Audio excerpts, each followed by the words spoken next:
Share করি, মানে তোমরা অনেকেই জানতে চাইছিলে যে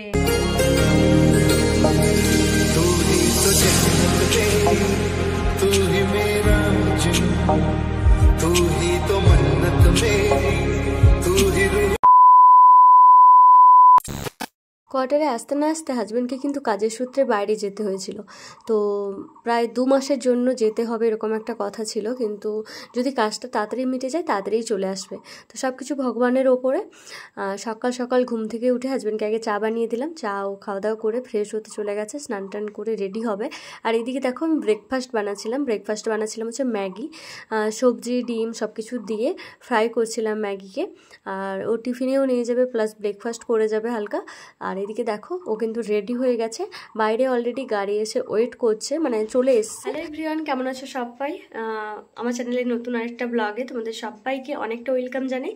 তো আজকের ব্লগটা কিন্তু পুরো সকাল সকাল স্টার্ট করে দিয়েছি। তো তোমাদের দাদাভাই যাওয়ার পরেই কিন্তু আমি ইন্ট্রোটা দিচ্ছি, তখন একদম টাইম পাইনি ইন্ট্রো দেওয়ার, ওই জন্যে। যাই হোক, চলো ভিডিও তোমরা একদম স্কিপ না করে সাথে থেকো, আই হোপ তোমাদের খুব ভালো লাগবে। তো চলো।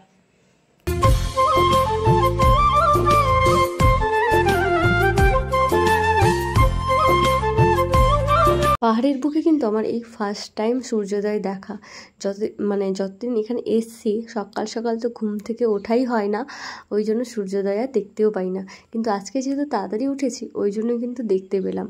আর তোমাদের দাদাভাই যখন গেল ডিউটিতে তখন কিন্তু সূর্যোদয় হয়নি, ওরা কিন্তু অনেকটাই আর্লি মর্নিংয়ে বেরিয়েছে।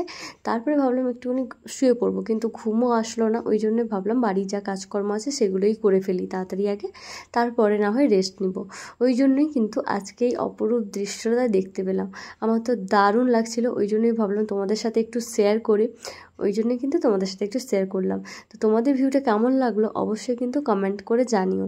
তারপরে বাড়ির যা কাজকর্ম থাকে সকালের, তো সেই কাজগুলো একে একে সব কমপ্লিট করে নিজেও একটু ফ্রেশ হয়ে নিলাম।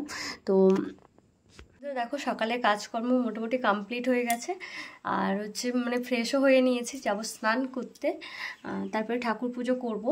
আর আমার ভগবানকে অবশ্যই তোমাদেরকে দেখাবো, তারপরে খাওয়া দাওয়া করব, মানে ব্রেকফাস্ট করব তারপরেই, কারণ আমি ঠাকুরকে পুজো না করে কিন্তু খাওয়া দাওয়া করি না, তো ওই জন্যই। যাই হোক, চলো।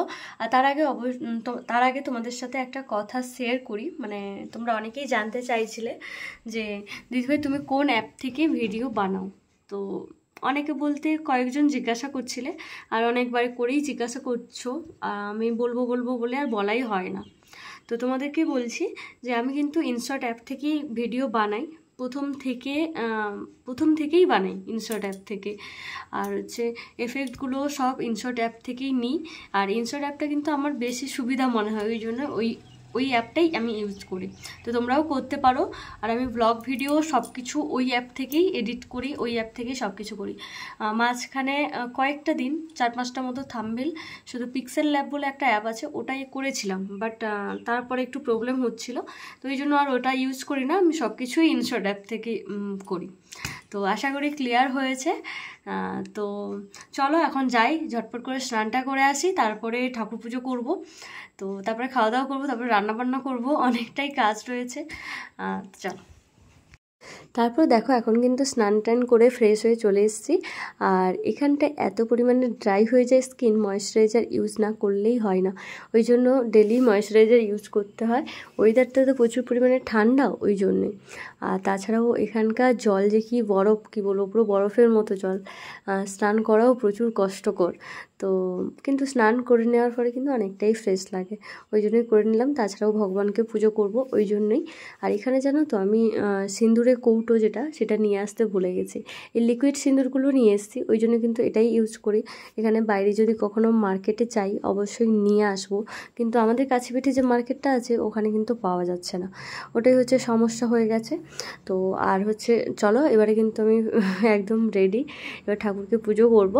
তো এই যে আমার হচ্ছে ভগবান ছোট্ট সিংহাসনের মধ্যেই রয়েছেন, আর সেরকম কোনো ঠাকুর আনতে পারিনি। আর পুজো না করলে যেহেতু মানে পুজো না করে যেহেতু থাকতেই পারবো না, একটা ঘরের মধ্যে পুজো না হলে কিন্তু একদমই ভালো লাগে না। ওই জন্যই ভগবানকে নিয়ে এসেছি। আর এই ছোট্ট সিংহাসনটা, এটা কিন্তু আমার বিয়ের সময় গিফটে উঠেছিল, তো ওইটাই নিয়ে এসেছি। আর আমি যে আগের কোয়ার্টারে ছিলাম ওখানে আমার একটা বড় সিংহাসন ছিল, ওটা বাড়িতেই আছে। অনেক জিনিসপত্র নিয়ে আসা হয়েছে তো, আর ওইটা নিয়ে আসতে পারিনি। কিন্তু মানে যদি সেরকম খুঁজে পাই এখান থেকেই কিনবো, বাজার টাজারে গেলে যদি সেরকম পাই তো অবশ্যই নিয়ে আসবো। তারপর পুজো করে এখন ব্রেকফাস্ট করতে বসছি। আর ব্রেকফাস্টে যে ম্যাগিটা বানিয়েছিলাম ওটাই কিন্তু খেলাম, আর দিদিকেও আগে দিয়ে দিয়েছি, আর তোমাদের দাদাভাইকে একটু টিফিনে দিয়ে দিয়েছি।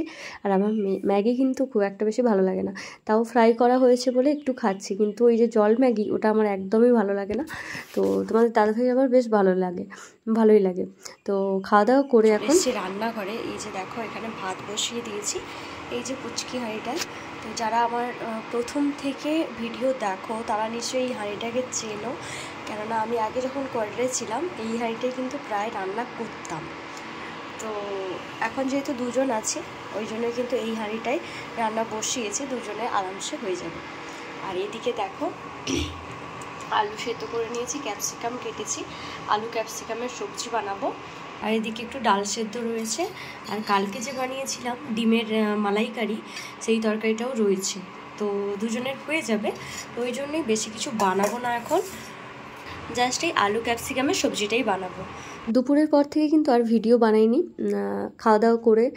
রান্নাবান্না করে খাওয়া দাওয়া করে দুজনেই ঘুমিয়ে পড়েছিলাম। আমি আর দিদি দুজনেই রয়েছি, তোমাদের দাদাভাই যেহেতু ডিউটিতে গেছে, দুজনেরই একসাথে টাইম কাটছে এখন। আর এখন কিন্তু আমি দিদিকে নিয়ে যাচ্ছি হচ্ছে কোয়ার্টারে না, ক্যান্টিনে হচ্ছে ক্যান্টিনে কী কী জিনিসপত্র পাওয়া যায় বা কিছু এসব দেখাতেই নিয়ে যাচ্ছি। আর কিছু টুকটাক আমার জিনিসপত্র নেওয়ার আছে, ওইগুলোও নিব। যাই হোক, দিদি এখন এসেছিলো বলে আমাদের সাথে অনেকটাই সুবিধা হয়েছে, না হলে নতুন জায়গা বুঝতেই পারছো একার পক্ষে অনেকটাই হতো। আর এই জায়গাটা আমাকে একটু শুনশান লাগছে, ওই জন্য একটুখানি ভয়ও লাগতো। আর কেননা আমার পাশের কোয়ার্টারে এখনও কেউ আসেনি, আসবে শুনছি, বাট এখনও অবধি আসেনি। বুঝতেই পারছো পুরোটা ফাঁকা রয়েছে, অনেকটাই ভয় লাগতো। তো যাই হোক, দিদি এসছে বলে কিন্তু আমার অনেকটাই সুবিধা হয়েছে। তো আর তোমাদের দাদাভাইয়েরও সুবিধা হয়েছে, না হলে ও একা ছেড়ে যেতে ওরও ভয় লাগতো একটু। ক্যান্টিন থেকে এসে বাড়িতে জিনিসপত্র সব রেখে আমরা যাচ্ছিলাম হচ্ছে তালাব দেখতে। এখানে কাছে পিঠে একটা তালাব রয়েছে, ওখানেই যাচ্ছিলাম আমি আর দিদি দুজন মিলে। তো এখন সবে সন্ধে হয়েছিল আর কি, চলে এসেছি। আর এই যে টুকটাক জিনিসপত্র নিয়ে এসেছি ক্যান্টিন থেকে, চলো দেখাই কি কি নিয়ে আসলাম। এই যে একটা ঘি নিয়ে এসেছি, আর দুজনের জন্য টুকটাক কিছু জিনিসও নিয়ে এসেছি, যেগুলো নেসেসারি এখন দরকার রয়েছে। এই যেরকম হ্যান্ড ওয়াশ, তারপরে বিস্কিট, চানাচুর, এগুলো তো দরকার রয়েছে, ওই জন্যই কিন্তু নিয়ে এসেছি। আর তাছাড়া দিদিকেও একটু ক্যান্টিনটা ঘুরিয়ে নিয়ে আসলাম। আর তারপরে গেছিলাম হচ্ছে তালাবে, কিন্তু তালাব উদ্দেশ্যে গেলেও আমাদের উদ্দেশ্য সাকসেসফুল হয়নি, ওখানে আর যেতে পারিনি, কেননা যেতেই অন্ধকার হয়ে গেছে, ওই জন্যই যাইনি। তো যাই হোক, পরে নেক্সট টাইম অবশ্যই গেলে তোমাদের সাথে অবশ্যই শেয়ার করব। তো তারপরে দেখো খাওয়ার জন্য নিয়ে এসেছি এই যে মোমো আর তন্দুরি রুটি। রাত্রিবেলায় রান্নাবান্না করবো না, সবজি আছে, সবজি দুপুরে রান্না করেছিলাম, সবজি আছে, তো সেই সবজি দিয়ে তন্দুরি রুটি খাবো এখন। আর হচ্ছে মোমোটা এখন হালকা টিফিনের জন্য। তো চলো খাওয়া দাওয়া করে নিই, আর আজকের ব্লগটা এখানেই। তার আগে তোমাদের সাথে একটু শেয়ার করে নিই, এখানে দেখো এক প্লেটে প্রায় 8টা মতো মোমো দেয়, আর তার সাথে এই যে টমেটো চাটনি দেয়, কিন্তু মেয়োনিজের যে চাটনিটা আছে না ওটা কিন্তু দেয় না। যাই হোক, তারপরে একজন দিদিভাই গেছিলো কামাখ্যা টেম্পলে, ওখান থেকে প্রসাদ নিয়ে এসে আমাদেরকে দিল। তো এখান থেকে প্রায় অনেকেই যায় কামাখ্যা টেম্পলে, আমাদেরও একদিন ইচ্ছে আছে, দেখা যাক কবে হয়। তারপরে দেখো যাই হোক, চলো আজকের ব্লগটা কিন্তু এই পর্যন্ত। তোমাদের কেমন লাগলো অবশ্যই জানিও। তো সবাই ভালো থেকো, সুস্থ থেকো, দেখা হবে নেক্সট ভিডিওতে। সবাইকে এখন টাটা।